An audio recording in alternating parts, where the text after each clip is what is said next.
Ở phần tiếp theo của chương trình, mời quý vị cùng đến với phần trình bày có chủ đề thúc đẩy tăng trưởng và giảm thiểu rủi ro trong bối cảnh biến động. Và xin được trân trọng kính mời quý vị, chúng ta sẽ cùng gặp gỡ giáo sư Shantanu Bhattacharya, giáo sư Đại học Quản lý Singapore SMU và trường kinh doanh INSEAD, chuyên gia tư vấn cho các tổ chức quốc tế như là IBM, GSK hay là MAS Holding. Xin được trân trọng kính mời ạ. Hi. I'll be moving around in my presentation and I will try to keep it to 20 minutes. Okay.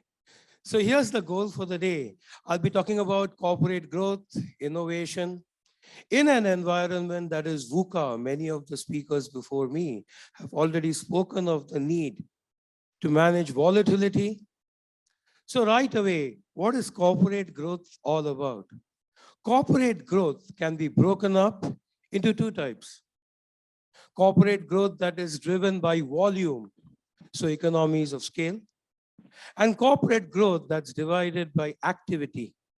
Range of activities increases, that's economies of scope. In economies of scale, I have market expansion by internationalization, organic growth, increasing market share by yourself, mergers and acquisitions, licensing, contracting. These are various generic strategies for growth under economies of scale. On the other hand, I can also increase my range of activities. So I can increase my range of activities by vertically integrating in terms of raw materials all the way to reaching out to the customer. That would be an example of vertical integration. I can have other kinds of economies of scope like diversification, where I increase the portfolio of my products. These are the generic growth strategies. In terms of generic risk management, generic volatility management, a very well-known framework that we have is the PESTEL framework. So political stability measures my political risk. Macroeconomic factors like inflation, like recession that have been spoken of are a part of the economic sources of risk.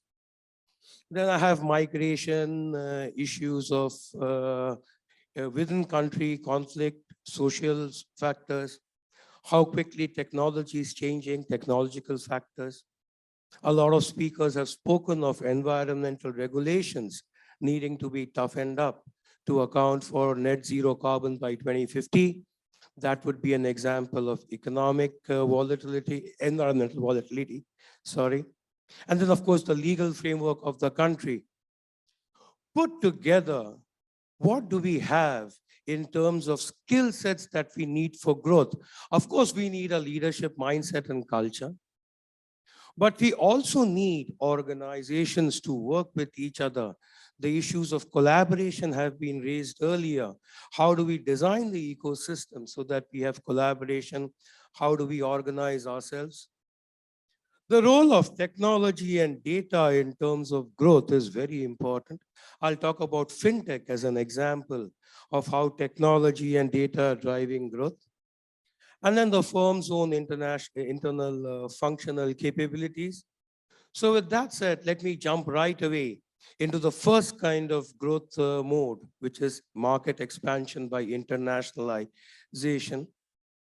We all know that if we grow internationally, we have more sources of demand.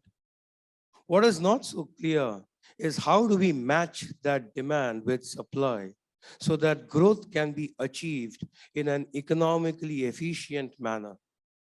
Many companies grow internationally without realizing that that growth can actually hurt them in terms of their profits. So in terms of looking at risk management, adjusted growth by internationalization, the most famous framework is the CAGE framework. CAGE, C-A-G-E, standing for cultural, administrative, geographic, and economic. This framework looks at the management of volatility and risk by growing in minimal distances. So first grow in countries that have a similar culture, similar language, similar administrative environment, similar sets of laws. closer to you in terms of geography so that logistics can be managed more easily. Countries where the economic environment is similar to what you have in your home country. So the CAGE framework looks at different distances, how to manage these different distances as efficiently as possible. The idea being that grow in countries where this distance is minimal first, then grow in other countries where that distance increases. One of the examples that I have for showing this is the case of Petro-Vietnam.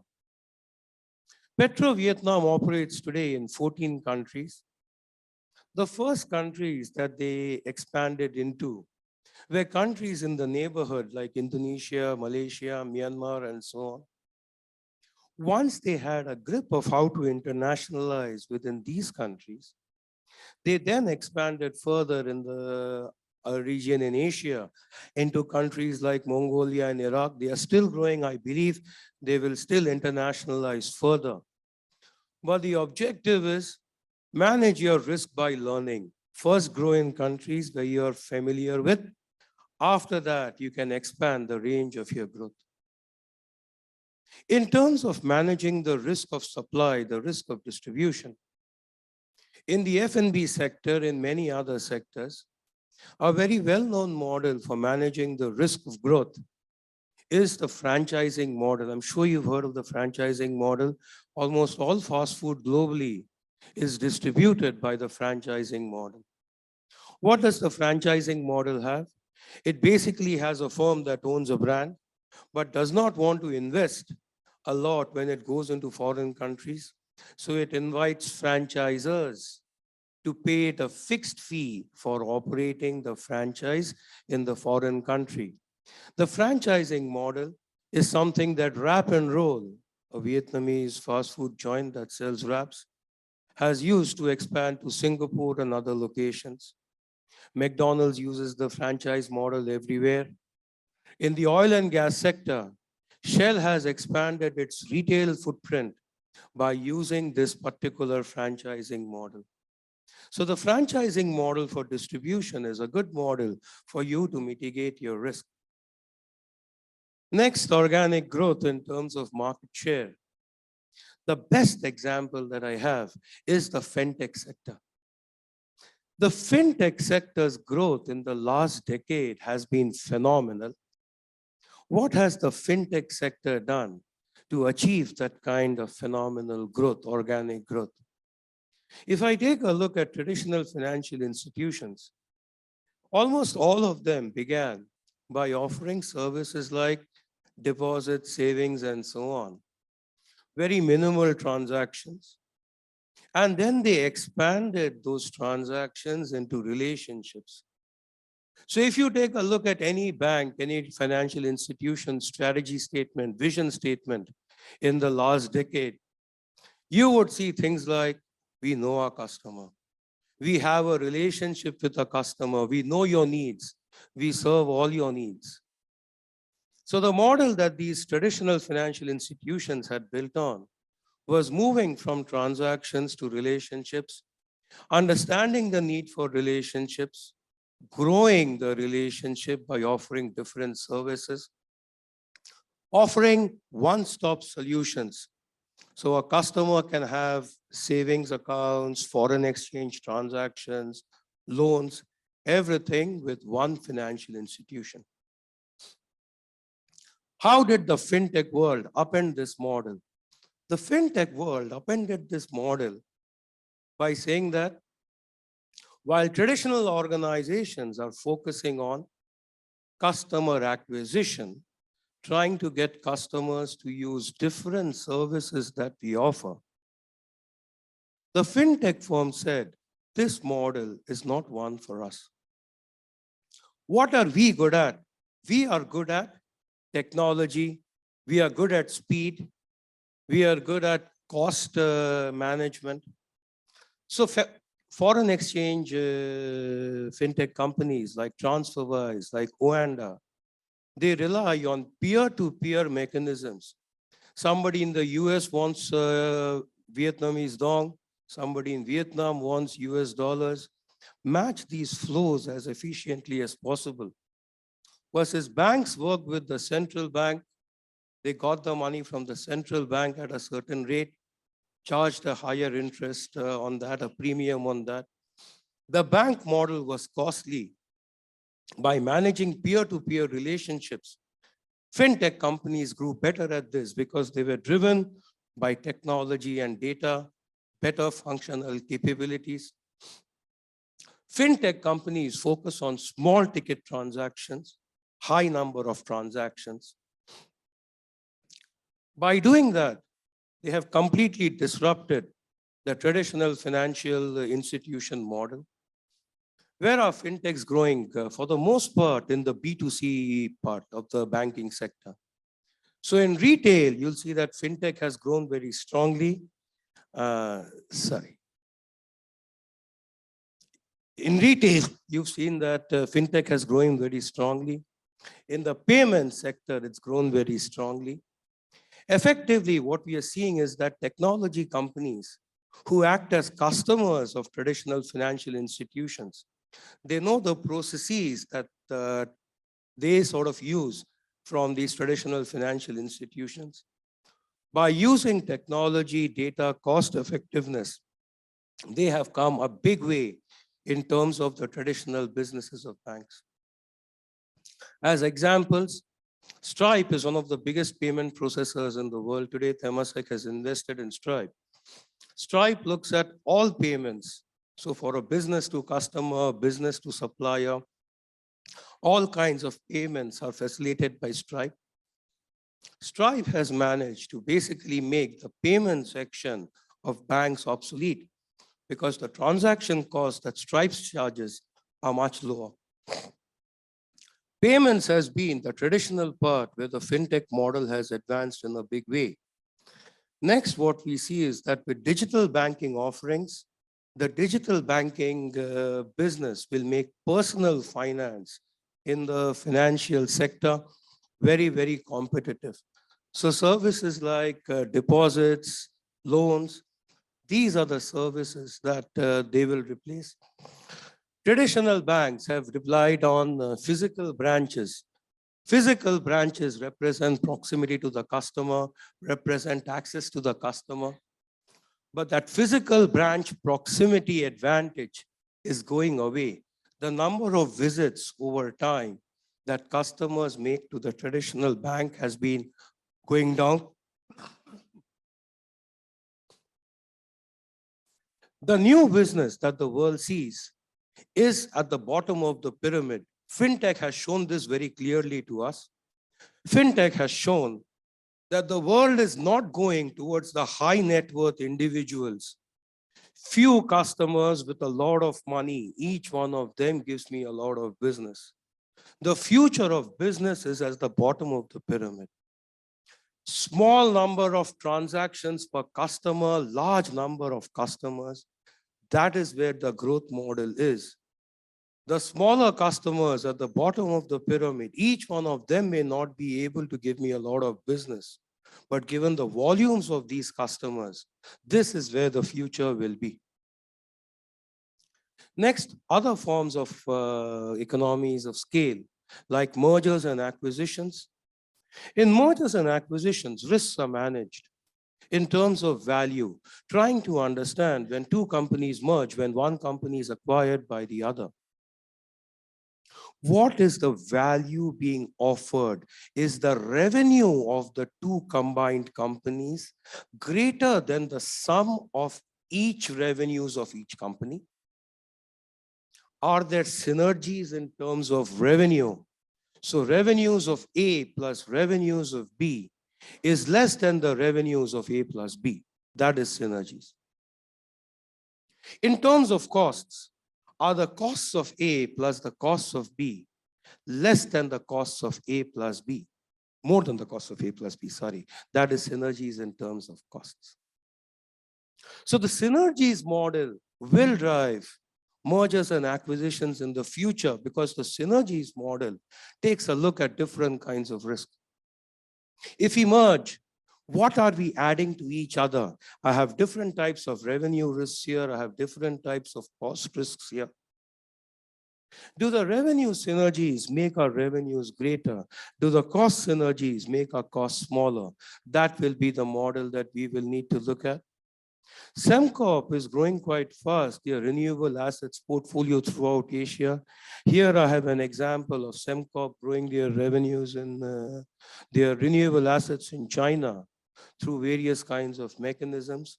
In this way, they are acquiring a portfolio outside Singapore where they don't have the assets to invest in these kinds of energy sources. Next, I move on to economies of scope. Economies of scope can be differentiated into two kinds.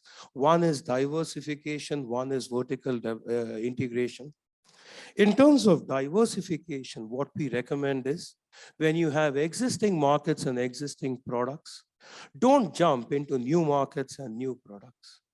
So go either from existing products in the same market to new products in the same market, or existing products in the same market to existing products in new markets.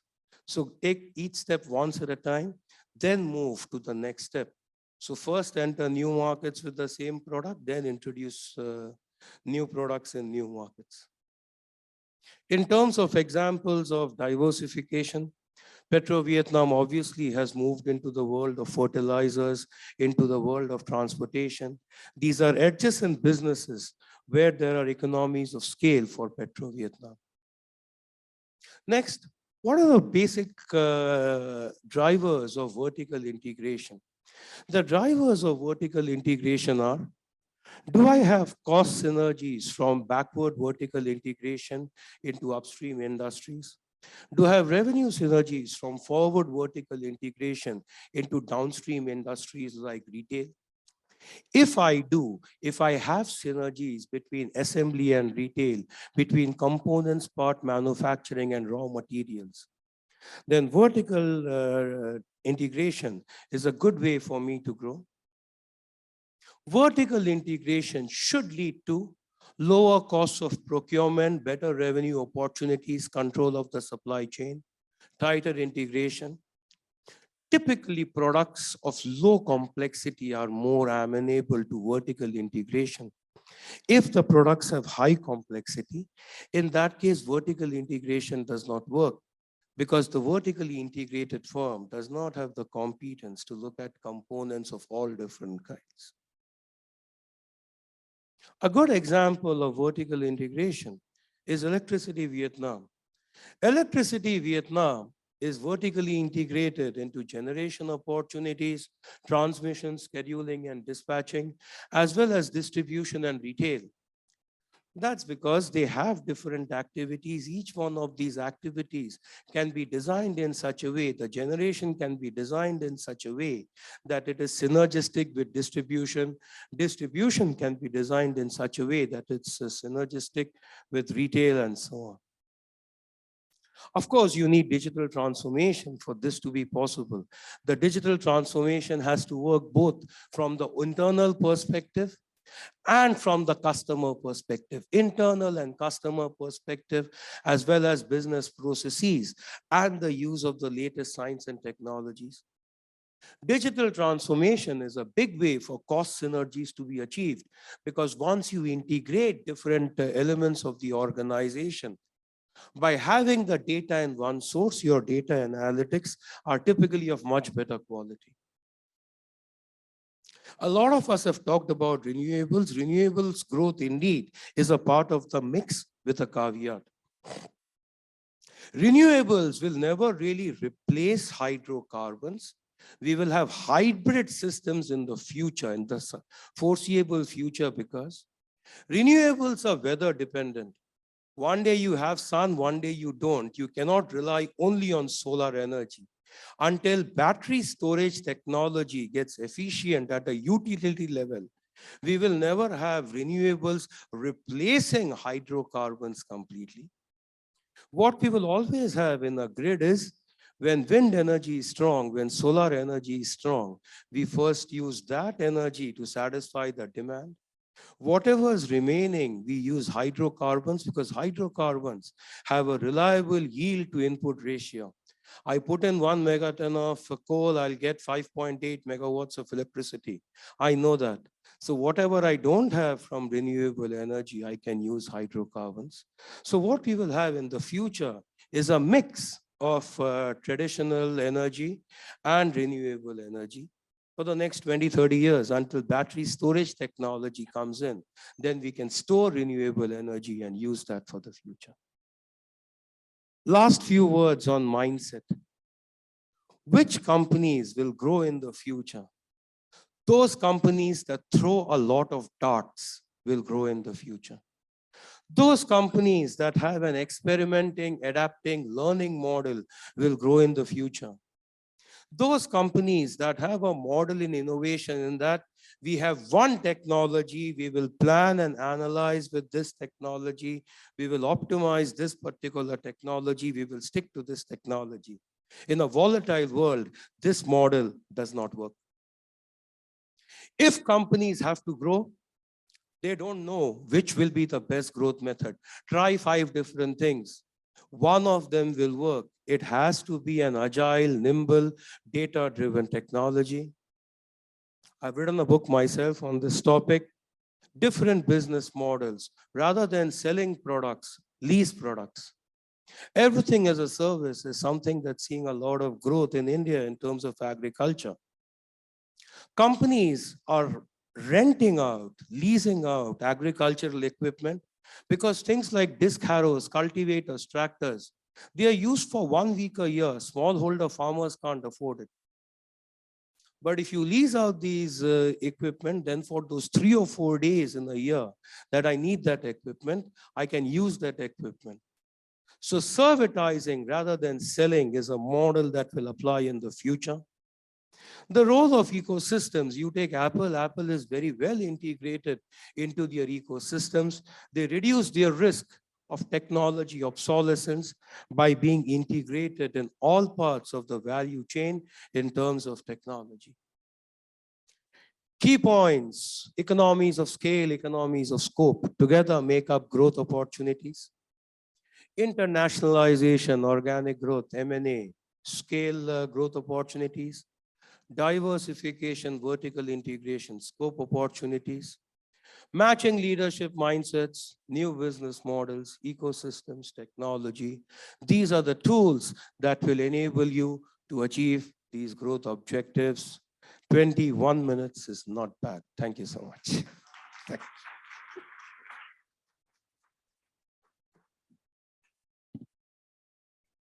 Thank you, Mr. Shantanu Bhattacharya.